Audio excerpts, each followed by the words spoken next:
यह कहानी है एक बहुत ही प्यारी सी लड़की सीमा की। सीमा अपने माता पिता की इकलौती संतान थी और बहुत ही ज़्यादा लाडली भी। कई बार लाड़ प्यार में बच्चे बिगड़ जाते हैं, लेकिन सीमा ऐसी नहीं थी। वह बहुत ही समझदार, संस्कारी और पढ़ने में भी बहुत होशियार बच्ची थी। सीमा अभी 8वीं कक्षा में थी और उसके ही मोहल्ले की बहुत सी लड़कियां उसके साथ उसके स्कूल में पढ़ती थीं। सीमा अपने क्लास में हमेशा पहला स्थान लेकर आती थी। वह बड़े होकर एक टीचर बनना चाहती थी, क्योंकि अपने विद्यालय के टीचरों से वह बहुत ही ज़्यादा प्रेरित थी। जब वह छोटी थी तो कई बार खेल खेल में वह टीचर बन जाया करती थी और मोहल्ले के छोटे बच्चों को पढ़ाया करती थी। और अगर कभी उसे छोटे बच्चे ना मिलें तो वह अपने माता पिता को ही स्टूडेंट बनाकर बिठा लेती थी और फिर खुद टीचर बनकर उन्हें पढ़ाती थी।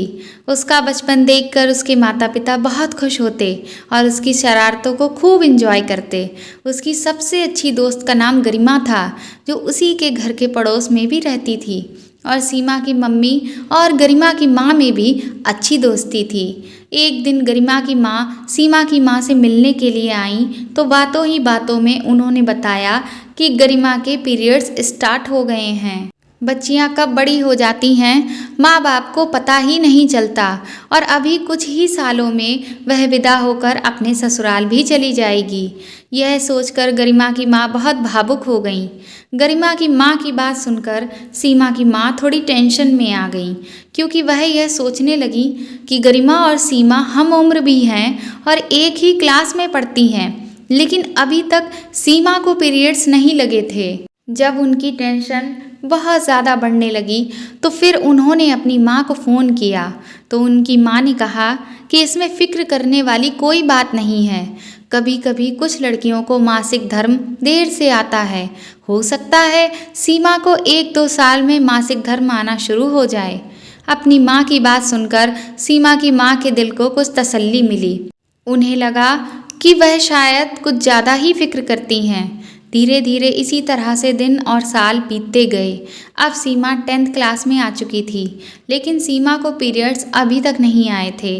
अब सीमा की माँ की चिंता बहुत बढ़ गई थी। फिर एक दिन उन्होंने सोचा कि क्यों ना वह सीमा को किसी लेडी डॉक्टर को दिखाएं।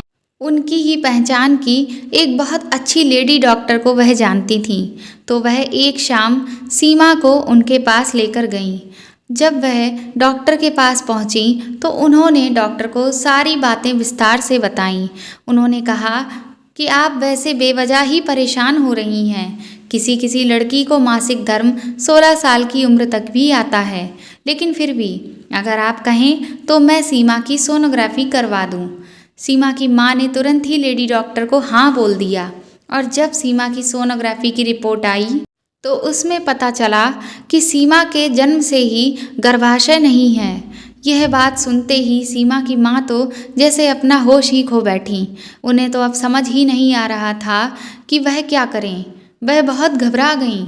उन्होंने डॉक्टर से पूछा कि ऐसा कैसे हो सकता है, तो डॉक्टर ने उन्हें बताया कि बहुत ही कम केसेस में ऐसा होता है कि लड़की को जन्म से गर्भाशय ना हो, लेकिन इससे शरीर पर कुछ ज़्यादा फर्क नहीं पड़ेगा। बस सीमा कभी माँ नहीं बन सकती है। वह खुद कभी किसी बच्चे को जन्म नहीं दे पाएगी। डॉक्टर के मुंह से ये बात सुनकर तो सीमा की माँ के पैरों के तले ज़मीन खिसक गई। सीमा ने भी यह बात सुनी, लेकिन उसे उस वक्त बहुत ज़्यादा इस बात से फ़र्क नहीं पड़ा। बस उसके मन में यह बस गया कि वह कभी माँ नहीं बन सकती है। घर जाकर सीमा की माँ ने सीमा के पिताजी को जब यह सारी बात बताई तो वह भी बहुत परेशान हो गए। अब दोनों माँ बाप दिन रात यही सोचते रहते कि आखिर उनकी फूल सी बच्ची की शादी कैसे होगी और कौन करेगा उससे शादी। धीरे धीरे समय बीतता चला गया और सीमा बीएड की ट्रेनिंग कर रही थी। वहीं उसके साथ एक लड़का भी था जिसका नाम सचिन था। वह सीमा को दिल ही दिल में बहुत पसंद करता था, लेकिन वह यह भी जानना चाहता था कि सीमा के दिल में उसके लिए आखिर क्या है। सीमा दिखने में बहुत ही ज़्यादा खूबसूरत थी। बस अगर कमी थी तो बस एक चीज़ की कि उसे गर्भाशय नहीं था। जैसे जैसे वह बड़ी होती गई उसे यह समझ आता गया कि जो उसके जीवन में कमी है उसका उसके जीवन पर कितना गहरा प्रभाव पड़ सकता है। इसीलिए अब उसने बहुत ज़्यादा उम्मीद लगाना बेकार समझा। अब उसका सारा ध्यान एक अच्छी टीचर बनना था। इसलिए उसने खुद को पहले से ही इस चीज़ के लिए समझा के रखा था कि किसी भी इंसान के प्यार में उसे नहीं पड़ना है, क्योंकि जब उस व्यक्ति को पता चलेगा कि उसे जन्म से ही गर्भाशय नहीं है तो क्या वह उसे प्यार करेगा या क्या उसे शादी करेगा। यह सब सोच कर ही सीमा बस अपने करियर पर ही ध्यान देने की सोचती थी। सीमा की बीएड की ट्रेनिंग अब बस पूरी ही होने वाली थी। सिर्फ 1 महीना ही बचा था और आज उनके ग्रुप के सभी लोगों ने सोचा कि आज हम सब एक साथ मिलेंगे और थोड़ा एंजॉय करेंगे। तो सचिन ने सोचा कि आज ही सही मौका है, मैं आज सीमा को अपने दिल की बात बता दूंगा। वह सीमा के पास जाता है और पहले वह यहाँ वहाँ की बातें करता है। फिर वह उसे कहता है कि अब जब ट्रेनिंग पूरी हो जाएगी तो फिर आगे क्या सोचा है तुमने? अभी कुछ साल नौकरी करोगी या फिर नौकरी के साथ शादी भी? इससे पहले कि सीमा सचिन से कुछ कहती, सचिन बोल पड़ा, सीमा मैं तुमसे एक ज़रूरी बात कहना चाहता हूँ। सीमा ने कहा, हाँ बोलो। तो सचिन बोला, मुझे नहीं पता कि तुम मेरे बारे में क्या सोचती हो, लेकिन मैं तुम्हें बहुत पसंद करता हूँ, तुमसे प्यार करता हूँ। आज मैं तुमसे बहुत हिम्मत करके अपने दिल की बात कह रहा हूँ। सीमा ने सचिन से कहा कि देखो तुम बुरा मत मानना, लेकिन मैंने कभी भी इस सब के बारे में नहीं सोचा है और मेरा विश्वास मानो कि अगर तुम्हारी जगह कोई और भी होता तब भी मेरा जवाब यही होता। मैं सिर्फ अपने करियर के बारे में सोचती हूँ, क्योंकि मेरे माँ बाप का मैं ही एक इकलौता सहारा हूँ और मेरे सपने बहुत अलग हैं, इसलिए मैं किसी बंधन में नहीं रहना चाहती। सचिन बोला, सीमा मैं तुम्हें कभी किसी बंधन में नहीं रखूँगा। जो तुम्हारे सपने हैं वही मेरे भी सपने होंगे। मैं हर मोड़ पर तुम्हारा हर हाल में साथ दूंगा। सचिन की बातें सुनकर सीमा के दिल में भावनाएं उमड़ने लगीं, लेकिन एक तरफ मन में वह अपने जीवन की कमी के बारे में हमेशा खुद को याद दिलाती रहती थी। तो उसे लगा कि क्यों वह किसी को झूठा दिलासा देकर किसी की ज़िंदगी बर्बाद करे। तभी बाकी के सभी दोस्त वहाँ पर आ जाते हैं और गप्पे मारने लगते हैं, लेकिन सचिन का पूरा ध्यान सिर्फ सीमा पर था। फिर वहाँ से जाते समय सचिन ने सीमा से हाथ मिलाया और उसकी आंखें भर आईं। फिर वह वहाँ से अपनी बाइक लेने चला गया। सीमा ने पलटकर उसको देखा और झट से अपने आंसू पोंछ लिए। आखिर वह करती भी तो क्या, उसके पास कोई दूसरा रास्ता नहीं था। अब सीमा की डिग्री कंप्लीट हो चुकी थी। कुछ ही महीनों में जैसे ही टीचर्स की वैकेंसी आई, सीमा ने फॉर्म भर दिया और उसका सिलेक्शन भी हो गया। लेकिन सीमा प्रोफेसर बनना चाहती थी, इसीलिए उसने डिस्टेंस लर्निंग के जरिए पीएचडी की तैयारी भी शुरू कर दी।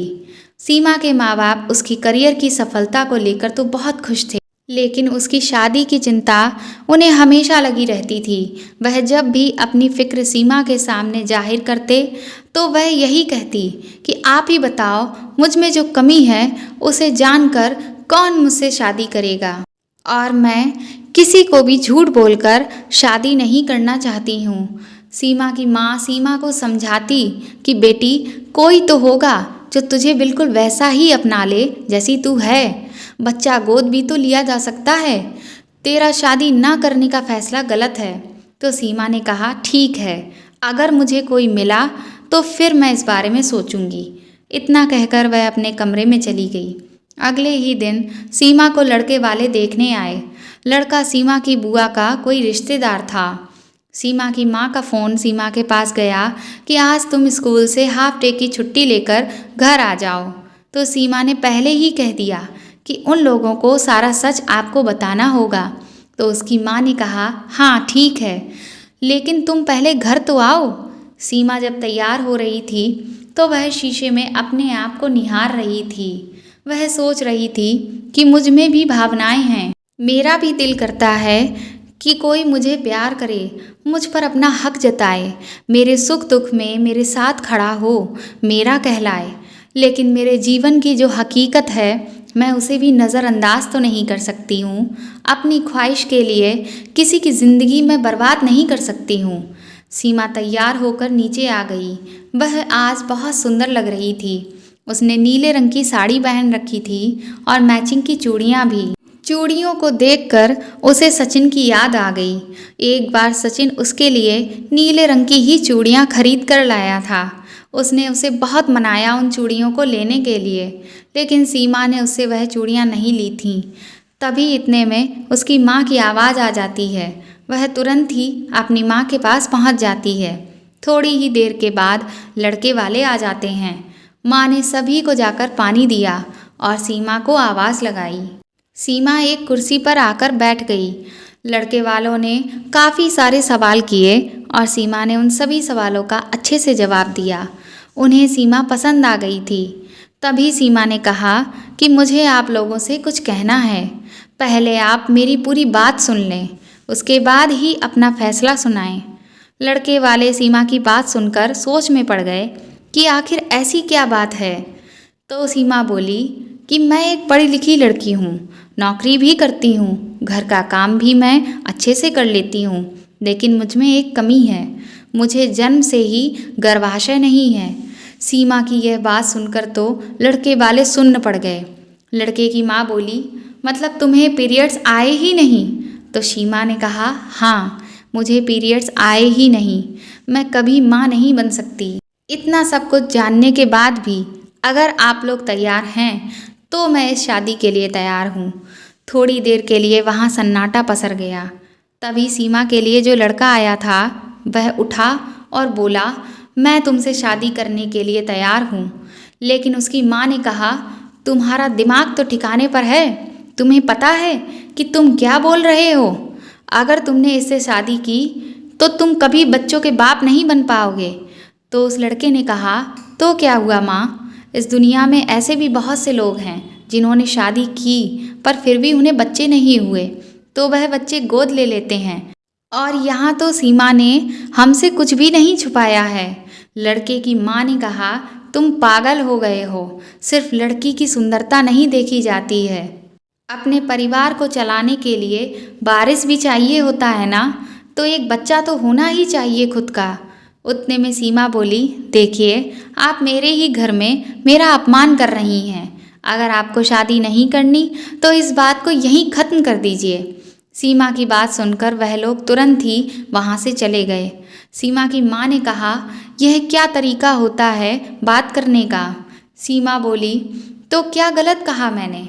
उन लोगों को मैंने अपनी सारी सच्चाई साफ साफ बता दी। उन्हें हाँ करना है तो हाँ करें और ना करना है तो ना करें।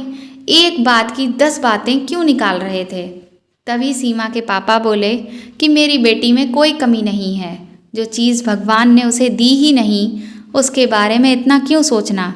जो लड़का मेरी बेटी को उसकी कमी के साथ अपनाएगा, अब मैं उसी से अपनी बेटी की शादी करूँगा।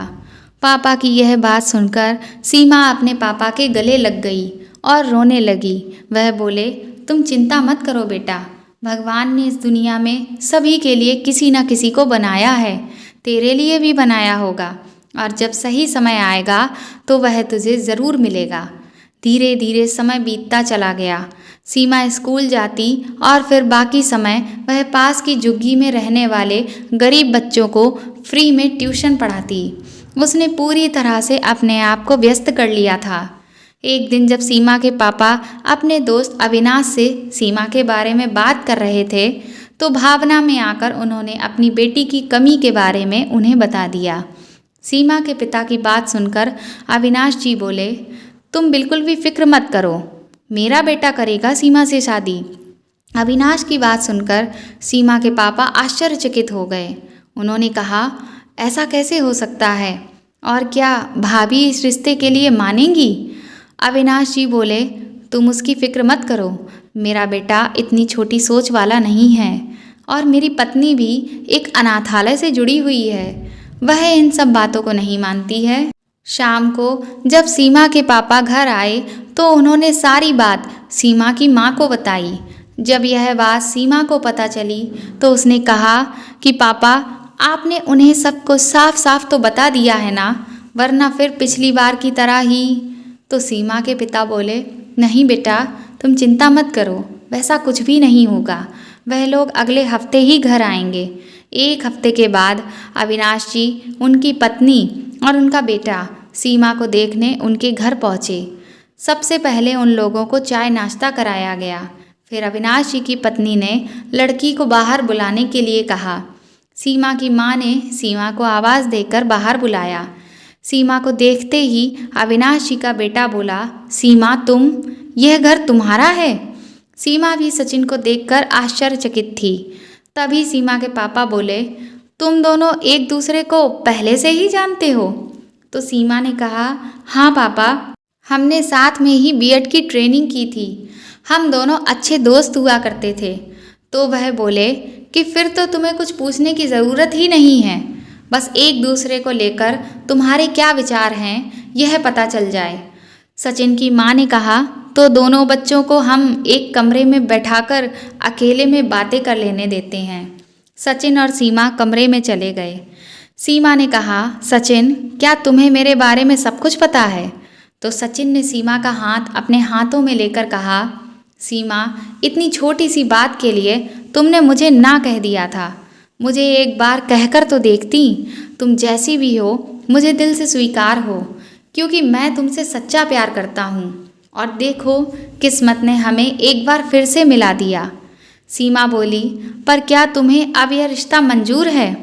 सचिन बोला, तुम मुझे आज भी उतना ही पसंद हो जितनी उस वक्त थी। मैं तो बस आज यहाँ मम्मी पापा का मान रखने के लिए लड़की देखने आया था। लेकिन किस्मत देखो कि वो लड़की कोई और नहीं बल्कि तुम थी। अगर मेरी शादी किसी और लड़की से भी हो जाती तब भी मेरा पहला प्यार तुम ही रहती। सचिन की बात सुनकर सीमा बोली, सच में तुम मुझसे इतना प्यार करते हो? सचिन ने कहा, हाँ, बोलो, क्या तुम मेरा जीवन भर साथ दोगी, मेरी पत्नी बनोगी? सीमा ने सचिन का हाथ थाम लिया और कहा, मैं तुम्हारा साथ हमेशा दूंगी, पर तुम्हें पता तो है कि मैं कभी माँ नहीं बन सकती। सचिन ने कहा, मुझे इससे कोई फ़र्क नहीं पड़ता। हम किसी अनाथ बच्चे को गोद भी तो ले सकते हैं ना। और यह बताओ, अगर मुझ में शादी के बाद कोई कमी निकल आती तो क्या तुम मुझे छोड़ देती? लड़की होने का मतलब यह तो नहीं कि सारे दोष तुम में ही हो। मेरी ऐसी छोटी मानसिकता नहीं है, यह तुम्हें भी पता है। सचिन की बात सुनकर सीमा बहुत खुश हो गई और उसके गले लग गई। उसने कहा, चलो अब बाहर चलते हैं, सभी हमारा इंतज़ार कर रहे हैं। बाहर सभी लोग उन दोनों के जवाब का इंतज़ार कर रहे थे। दोनों जब बाहर आए तो उनके चेहरे की मुस्कुराहट देखकर ही सब समझ गए कि दोनों की हाँ है। कुछ ही दिनों में सीमा की सचिन से शादी हो गई और दोनों ने मिलकर एक बहुत प्यारी बच्ची को गोद लिया। अब सीमा और सचिन दोनों मिलकर नौकरी करने के साथ साथ एक एनजीओ भी चलाते हैं। सीमा आज एक बच्चे की नहीं बल्कि बहुत सारे बच्चों की माँ बन गई है। बच्चों को जन्म देना ही बस मातृत्व नहीं होता, अनाथ बच्चों की माँ बनना, उन्हें अपनी ममता से पालना, उन्हें संभालना भी मातृत्व होता है। इसीलिए हमें भी आगे बढ़कर अनाथ बच्चों को अपनाना चाहिए ताकि वह भी माँ बाप के प्यार से कभी भी वंचित ना रह सकें। दोस्तों, आपको मेरी ये कहानी कैसी लगी प्लीज़ आप कमेंट करके हमें ज़रूर बताएं। साथ ही साथ इस कहानी को ज़्यादा से ज़्यादा शेयर करिए और लाइक करिए। और अगर आप मेरे चैनल पर नए हैं तो मेरे चैनल को सब्सक्राइब करिए और बेल आइकन भी दबा दीजिए। Thank you.